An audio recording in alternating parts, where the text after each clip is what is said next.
Welcome to the Tim and Nino Show! Minus Nino, because Nino's behind the camera right now. Hi, Nino. Sorry, you're not important as Tim. Oh, Tim. So we are right now in Reno at the Pioneer Comedy Center. Reno Tahoe Comedy. This is the entrance, and it's not the back door. The back door.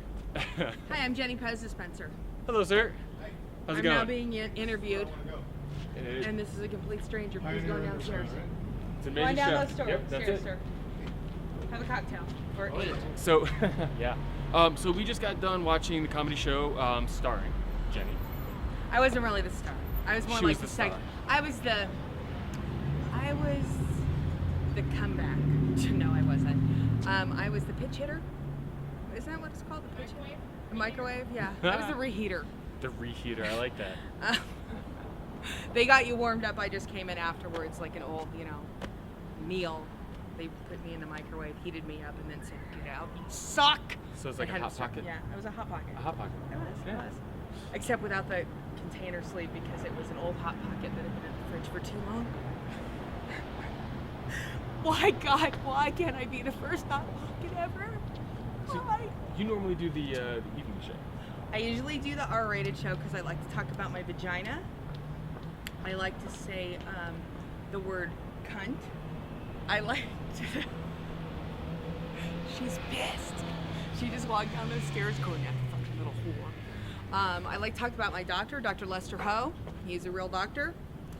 He'll give you the shocker if you don't watch out, and you have old ovaries, apparently. You gotta love that name, Lester Ho. Lester, first of all, he's a vagina doctor.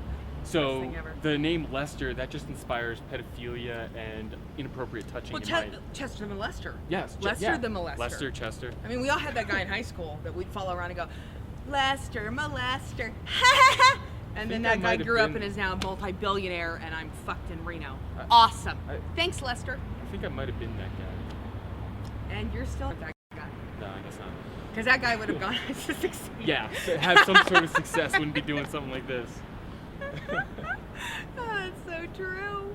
Oh, our lives in Reno, the armpit of America. Yes, very much so. Smell the success. Love it. I love this town. You know what I love best about this town? Is that in this town, like when you go to San Francisco, you know who your crazies are. Yeah. You can spot them like a mile away. They're like yelling at a bus station or a parking meter. Mm-hmm. But here, like, you cannot tell who the crazy is. Like, sometimes they just walk around. I like to call them riddlers. Fucking, that is copywritten, just so you all know. Because the riddlers will be like the guy that's walking by. He looks a little, a little off, but he's not nuts. And then right when you go to walk past him, he's like, "Shut up, I'm talking to you!" What the? Who are you? What? And they're like, "You heard me. You." And then they're still talking as they're walking away to somebody that's not there. That's what I love about this town, because you can't tell, and you also can't tell the difference really between riddlers and meth addicts, because they're all aplenty here. There's so many of them. I've never been to a city in the world that has had so many people that talk to themselves, because they're like a dime a dozen. Well, and it's great here because you know how you tell at the beginning of summer? Because the meth labs start blowing up in Sun Valley. It's like they go, "Hey, it's summertime. Why? 4 meth labs just blew up." That's in a trailer with a guy named Earl out in front in his half overalls going, "I'm fixing this carburetor. I know it's 4 in the morning. I still got to fix it. Get those pit bulls out here. I want to run wild. Come here, dogs." What's her name? Pitbull. That's original. Are you kidding me? That's why I love, but you can't see that anywhere else. You cannot see pure white, born and bred trash, except here. And I got kin in South Carolina. Don't get me wrong. I got my own freaking skeletons. Like, literally, I have family members that if they open their mouths, a bone falls out. And I have third cousins that are married that tell me it's not wrong. But if a third cousin marries their third cousin, their son marries his third cousin, and that kid's born without a hand, it's fucking genetics. Yes. Okay? It's wrong. But that's okay if I go up there when I go to South Carolina and hear the theme for Deliverance. As soon as I get off the plane. Yeah. Literally. As soon as I walk off, I hear pig! Do they actually have guys sitting there with the banjos? Yeah, they are. That's one of my uncles or cousin or someone I dated. So the whole family's in the entertainment business. Oh my God.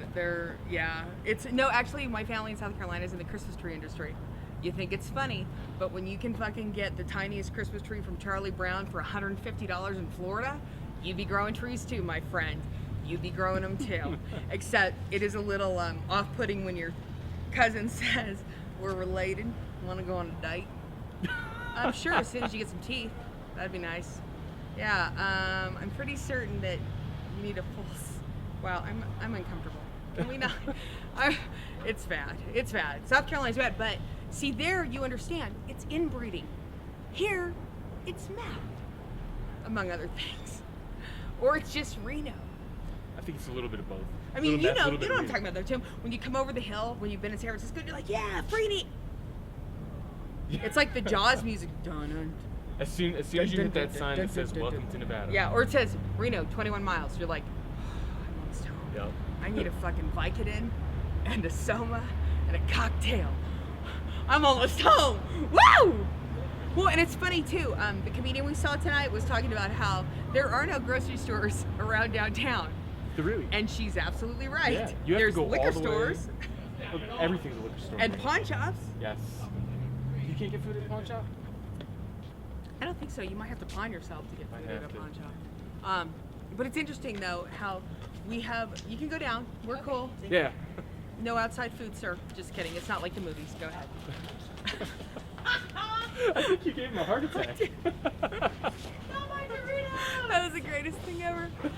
Do you know what though? You can actually bring food in the movie theaters because seriously, about 10 years ago, somebody sued Sufi Entertainment before it was Cinemark because it was 3 teens in Oregon. Of course, it's Oregon. You fucking granola eaters. This person brought in food, and it was like 3 kids. Well, one of their parents happened to be an attorney, and during the movie theater said you need to throw that food away, and they said no, we're not going to do that, so they threw them out. Well, the lawsuit was because they had paid for the film, they should have been given their money back if they were thrown out. But they weren't. They just threw them out. So their parents sued and got like 6 figures. So that's why movie theaters a lot of times are a little more lax on it, and that's why I walk in with a full-size Big Gulp, even though I'm not drinking it, and whatever else. Hell, I walked in with a rotisserie oven. Said, try to stop me. I'm having this pulled pork sandwich whether you fucking like it or not. I'm not fucking around here. And they've never, seriously, they will not try to stop you. And I've even like, I tried flaunting it, and I've been with people that are like, oh my God, we're gonna get in trouble. I'm like, I've got some food. Can you stop me? No, I don't think so. Because they can't. In fact, I went and saw Sex and the City with some friends, and we brought in full-size cocktails. When the movie came out, and she knows what I'm talking about because she was there. And every time they had a drink, we had a drink, but 20 minutes into the film, we're fucking hammered. So we kind of had to stop because I ran out of Cosmopolitans, even though at the time it seemed like a good idea, but then I realized those Sex and the City bitches drink a lot. A lot. Like almost ridiculous amounts of alcohol is consumed on that show, and I never realized. It's like when you see like a movie like Friday, and every time somebody gets high, you get high. Yeah, not a good idea. Because that movie's like 75 minutes of just getting high. My point exactly. Like first 15 minutes of the film, you're like, I can't smoke anymore. Stop it! Do you hear voices? Am I an intervention? Is this a show? I don't know. Oh. And there's a po-po in Reno pulling over somebody for no damn reason. This is Reno 911. He's gonna get out some hot pants and a fucking wife beater. And that's a standard in Reno too, wife beaters. If you're not from Reno and you're watching this, and if you are from Reno, suck it, because you know what? Wife beaters here are like a registered uniform. That and, what are those shirts? Those MMA shirts? I see all these douchebags wearing the backwards hats and those fucking tap-out shirts. Blood matters. Yeah. Whatever. What the fuck is that? I actually know someone though that's in the MMA, the Reno MMA, so I can't really make too much fun. I can. Yeah. But those guys, I don't know. When did we turn into that town? I would rather be known as #1 in the U.S. for meth production and 50th for education than for MMA fighters for charity.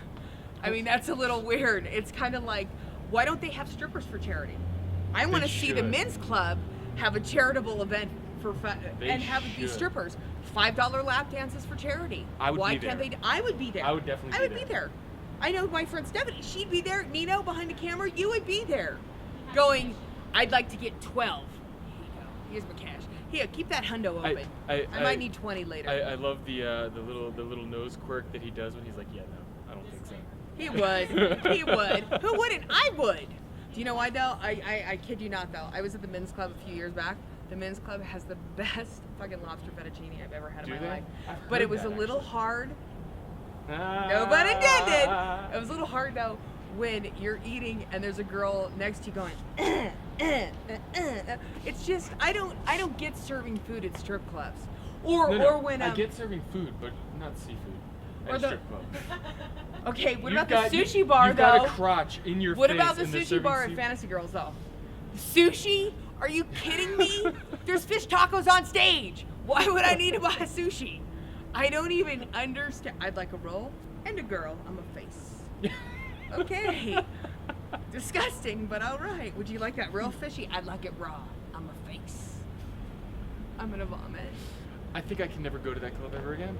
I think you've just destroyed it for me. It was destroyed for me when I walked in and I had the overwhelming smell of a sushi fish bar with a chick on the stage going, "You like that, bachelor?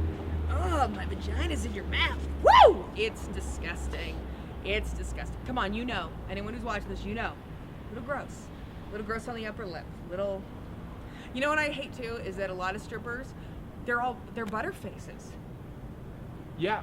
Like you see from here down. That's only in Reno though. Because I've been to strip clubs in Pennsylvania, I've been to strip clubs in California. Better lighting. Maybe. They might have better lighting. But the girls there actually have somewhat decent face. Here, it looks like either mommy was a meth addict and daddy was the brother of the mommy. I'm sure you saw Porky's. Yeah. Okay, remember the scene where the girl's like, fixing her car, and they're like, "Oh, meat's gonna stop and help this bitch out." Whoa, whoa! Yeah. Is that teeth missing? I'm like, is that my family? I mean, it's wow. But I've seen strippers here and in Hawaii. I remember you, Dina Duos, and you were a Live 105 Triple M, and it was scary. Just so you know, I remember you. Dude, there was a couple girls, seriously, that were from the back. I was like, Jesus Christ, she's so beautiful. Turn around, from here down, so beautiful. You go upstairs, it's like, oh my God, did she get in a wreck? Is that a hook in her mouth? You just want to hand her a Baby Ruth? Dude, I want to hand her a fucking card to a plastic surgeon. If this is going to be your career, you need to do something about that. Yeah. I don't even know if you do something about that. Because is that an eyeball over here on the side of your fucking head? What is that? Oh no, it's a little boy. I got a little infection. Awful. It's terrible. Oh, Nina's telling us to cut. Oh, okay. I'm saying we've done enough time. Okay, so me and Tim now are gonna. Yeah, we're gonna talk later. And Tim, that's my head.